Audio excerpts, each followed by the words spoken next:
في البدء كان الكلمة والكلمة كان عند الله وكان الكلمة الله.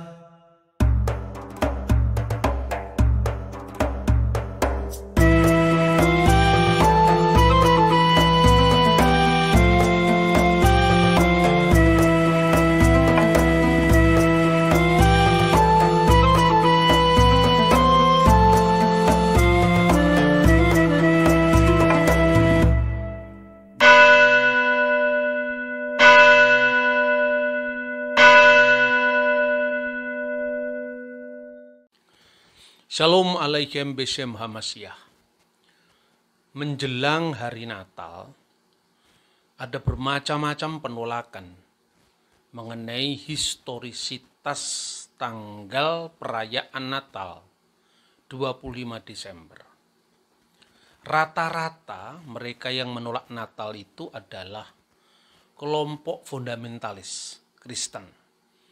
Dalam hal ini biblical fundamentalism, jadi sebuah gerakan fundamentalisme biblis yang asumsinya kalau itu tidak ada secara letterlek tertulis eksplisit dalam Alkitab, tanggal 25 Desember hari Natal itu dianggap salah.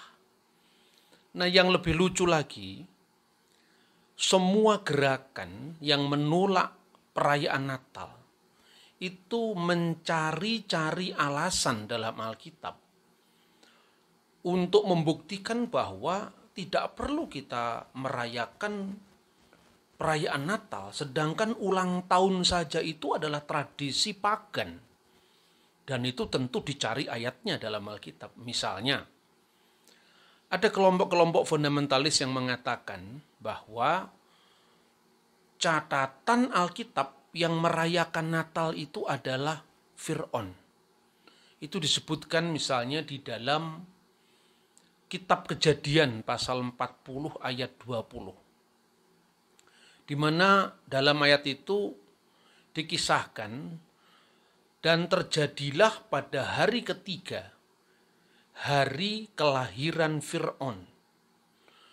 Fir'aun itu mengadakan perjamuan untuk semua pegawainya. Dan di situ ungkapan ulang tahun itu pertama muncul. Wajihi bayom haslisi, dan pada hari yang ketiga, Yom Huledet, hari ulang tahun, maksudnya ulang tahun Fir'aun. Dan apa yang terjadi? Pada waktu ulang tahun Fir'aun itu, memang sesuai dengan apa yang disingkapkan oleh Nabi Yusuf, bahwa kepala juru minuman akan dikembalikan jabatannya, dan betul saat itu dikembalikan jabatannya. Tetapi kepala juru roti digantung sesuai dengan apa yang ditabirkan oleh Yusuf kepada mereka, dan itu dicatat dalam ayat 21 dan ayat 22 kitab Kejadian. Lalu mereka menyimpulkan, nah ini kan sudah perayaan ulang tahun, hasilnya adalah pemenggalan kepala. Nah, luar biasa. Lalu yang kedua, mereka mengambil dari Injil Markus pasal 6 ayat 14 sampai dengan ayat 29. Di mana pada saat ulang tahun dari Herodes Antipas, saat itu kepala Yohanes Pembaptis dipenggal. Dan kisah ini tidak hanya tercatat di dalam kitab Injil, tetapi juga terekam dengan sangat detail dalam catatan ahli sejarah Yahudi abad pertama, yaitu Flavius Josephus. Jadi apa? Maka tradisi ulang tahun itu hanya dilakukan oleh orang-orang pagan, penguasa-penguasa kafir, maka tidak perlu kita rayakan.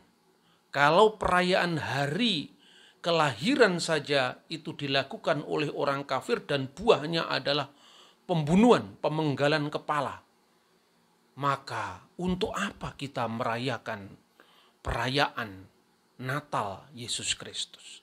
Itu kira-kira argumentasi yang dibangun. Padahal sebetulnya kalau orang memahami sejarah dengan baik, ya, itu akan jelas kok. Misalnya Herodes dikelompokkan sebagai penguasa pagan. Ya, mungkin kelakuannya tidak benar, kelakuannya salah, tetapi dia bukan penyembah berhala.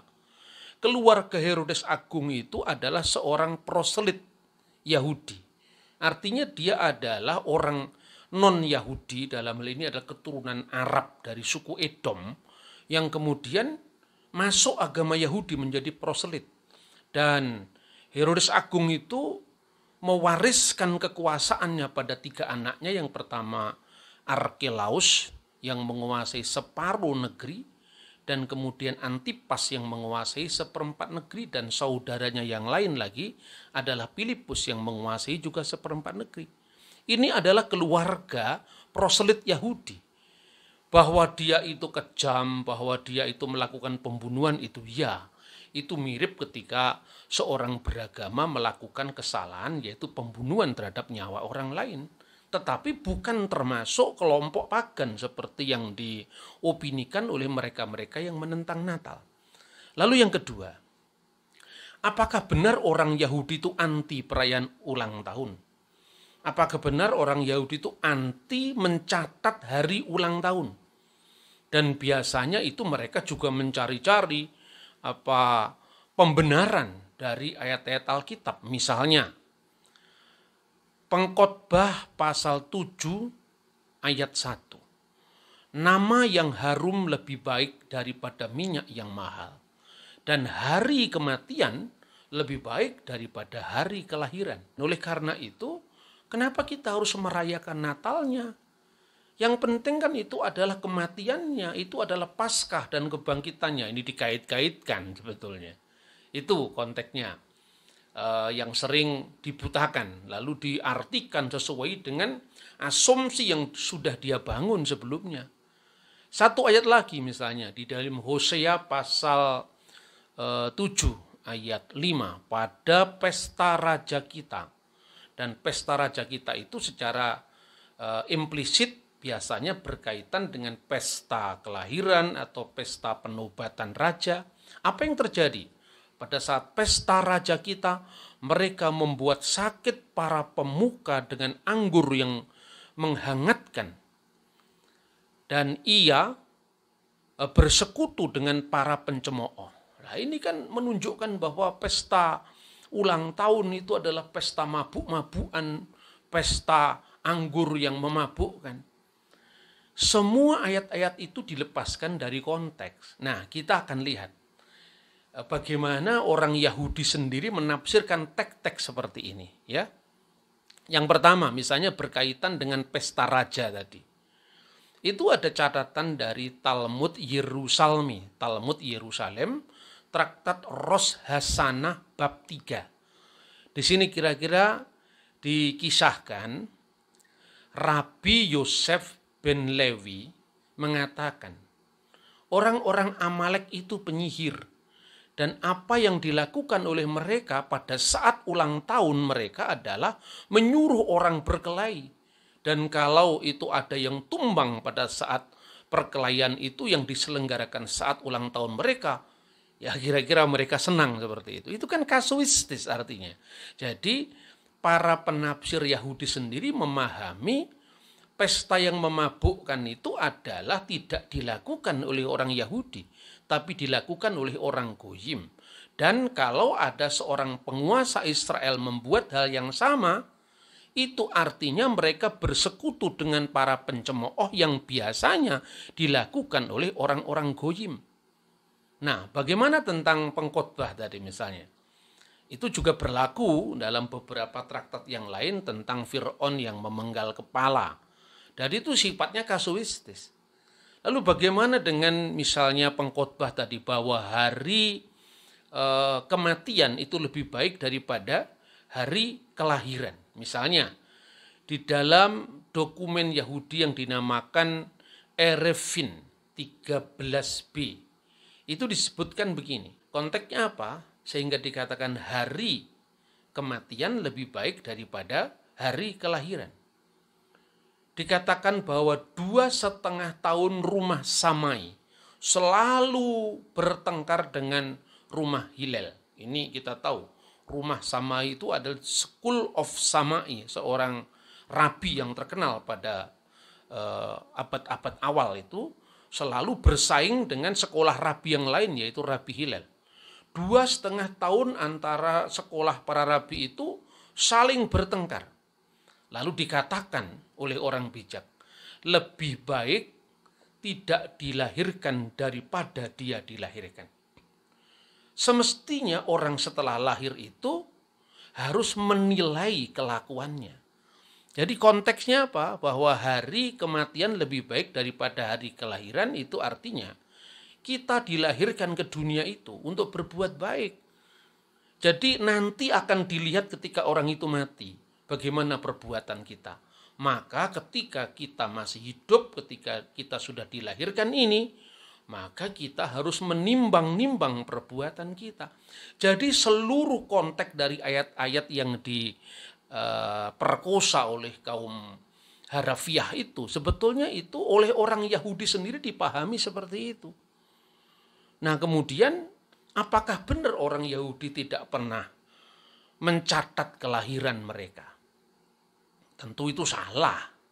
Saya ingin memberikan contoh. Misalnya salah satu traktat dari Tanhuma bab 9 itu mencatat bahwa Ishak dilahirkan pada tanggal 15 bulan Nisan.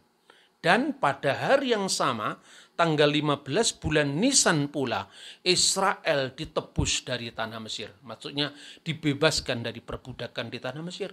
Ini dicatat tentang kelahiran Ishak. Lalu tokoh terbesar dalam Yudaisme, yaitu Nabi Musa, Revenu alaihu shalom, guru besar kita, master kita, Musa, shalom baginya.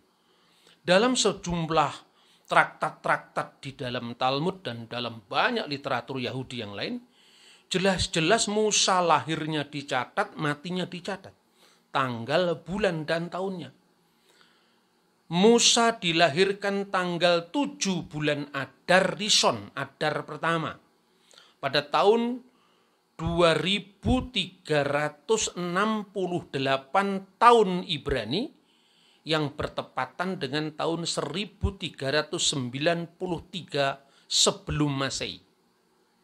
Atau Musa juga dicatat wafatnya. Musa wafat tanggal 7 bulan Adar Seni, Adar kedua, pada tahun Yahudi 2488 yang paralel dengan tahun Gregorian 1273 sebelum Masehi. Ini jelas dalam catatan Yahudi. Jadi tokoh-tokoh besar seperti Musa, seperti Ishak itu dicatat kelahirannya, dicatat kematiannya. Lalu apakah aneh kalau orang Kristen kemudian sejak gereja awal, sebagaimana pernah saya sampaikan, sejak tahun 126 Uskup Roma Telesporus sudah merayakan Natal, jauh sebelum Saturnalia dirayakan di Roma tahun 274. Pertanyaannya yang pasti itu ditanyakan oleh mereka-mereka yang kaum literal itu. Lalu bagaimana kita bisa menghitung tahun kematian Musa? Nah, Musa lahir tanggal 7 bulan Adar Rishon tahun 2868 tahun Ibrani. Itu sesungguhnya ditekankan dalam beberapa traktat, mulai dari traktat Talmud yang cukup klasik, misalnya Sotah 12b. Jadi dia lahir persis sama dengan tanggal kematiannya. Begitu juga sampai rabi-rabi modern dari abad pertengahan, misalnya seperti Rabi Rasi di dalam karyanya Megilat 13b. Dia mengatakan hal yang sama.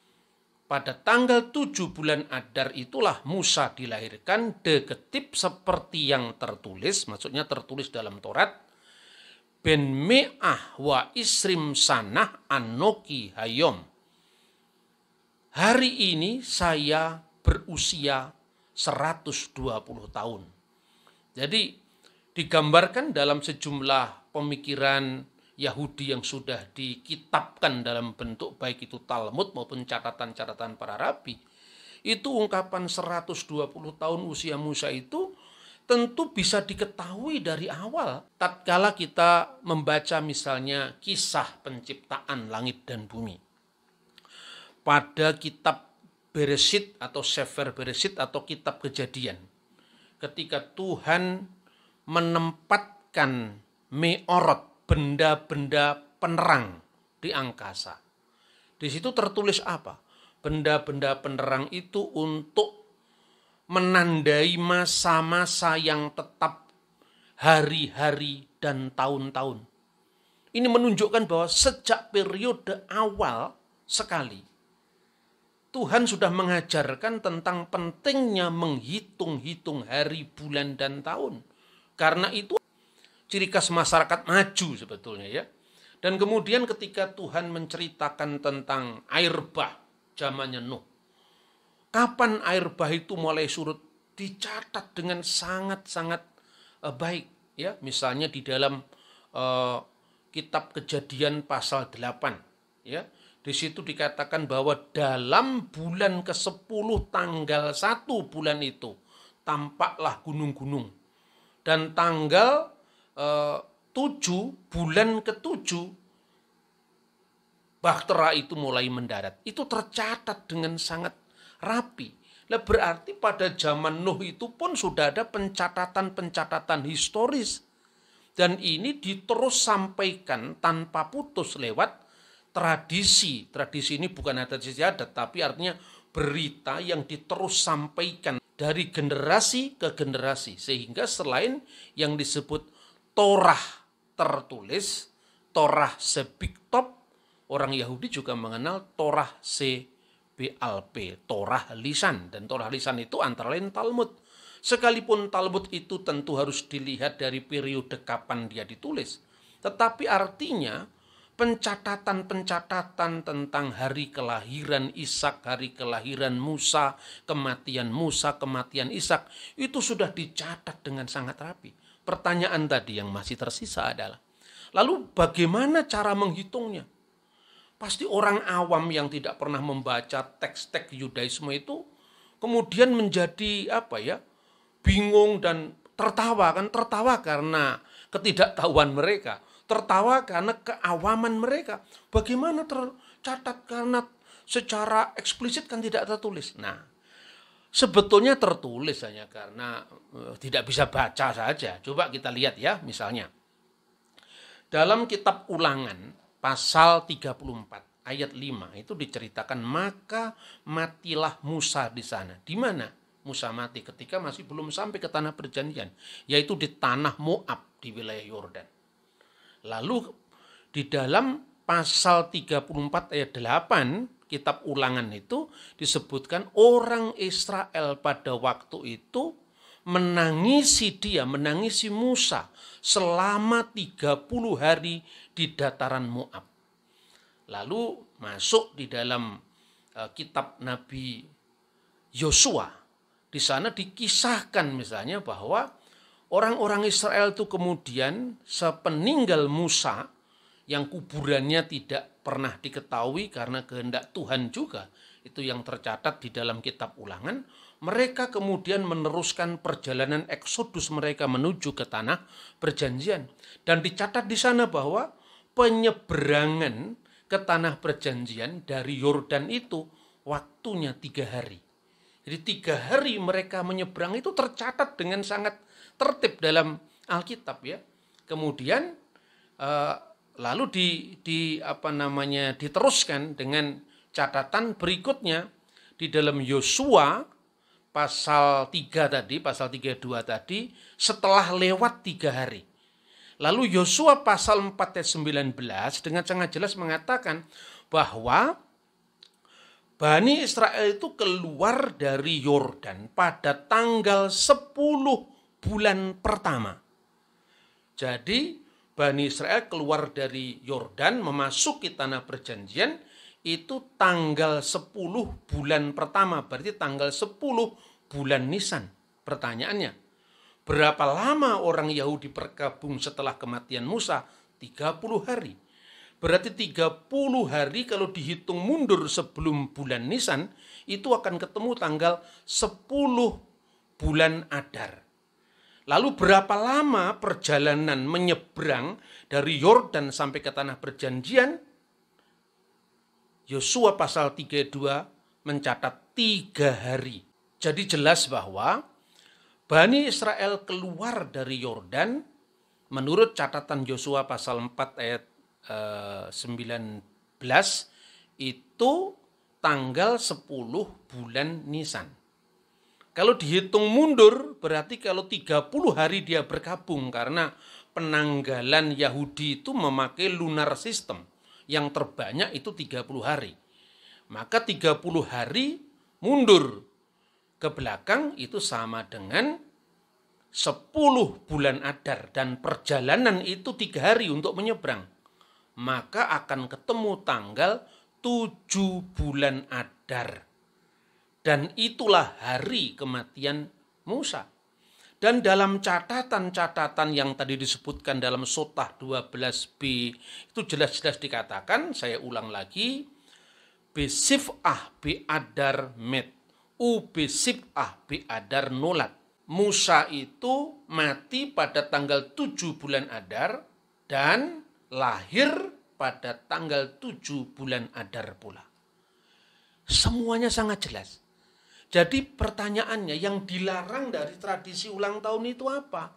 Foya-foyanya, mabuk-mabukannya, bukan momentumnya. Kalau momentumnya jelas harus dicatat. Seperti penyapian Iska. Makanya banyak literatur Yahudi yang lain yang mengatakan bahwa penyapian Iska itu ditandai hari kelahirannya. Ulang tahunnya yang kedua, karena biasanya orang Yahudi itu disapi umur 2 tahun. Berarti kalau menghitung persis 2 tahun ya hari kelahirannya. Hari apa lagi kalau bukan hari kelahirannya. Nah, itu tercatat dalam Alkitab. Kemudian orang Yahudi itu jelas seperti tercatat dalam Pirkei Avot. Ini salah satu traktat dari Talmud ya. Itu misalnya ditentukan bahwa pencatatan hari-hari itu sangat penting. Misalnya Pirkei Avot 5 ayat ke-25. Seorang Yahudi itu umur 5 tahun dia harus membaca Mikra, belajar kitab suci, membaca kitab suci. Kemudian umur 10 tahun dia harus belajar Misnah. Umur 13 tahun dia harus belajar Misfot, artinya hukum-hukum, karena dia menjelang waktu yang namanya bar miswah. Dia dinyatakan sebagai dewasa akil balik dan berlaku atasnya kok hukum Taurat. Ini pentingnya kita mempelajari Alkitab secara lebih detail dengan penuh tanggung jawab di depan Tuhan dengan mengacu pada data-data sejarah, bukan ayatiah seperti yang dilakukan oleh orang-orang modern yang saya sebutkan sebagai kaum fundamentalisme biblikal tadi. Musa itu hidup kira-kira 1300 tahun sebelum Yesus. Oleh karena itu, maka lebih mudah menghitung kelahiran Yesus ketimbang kelahiran Musa tadi. Kita akan membahas tema ini pada pembahasan berikutnya. Dan ada konteks khusus yang berbicara tentang kenapa Natal harus dirayakan dan di mana ayatnya. Nanti akan saya kupas satu demi satu.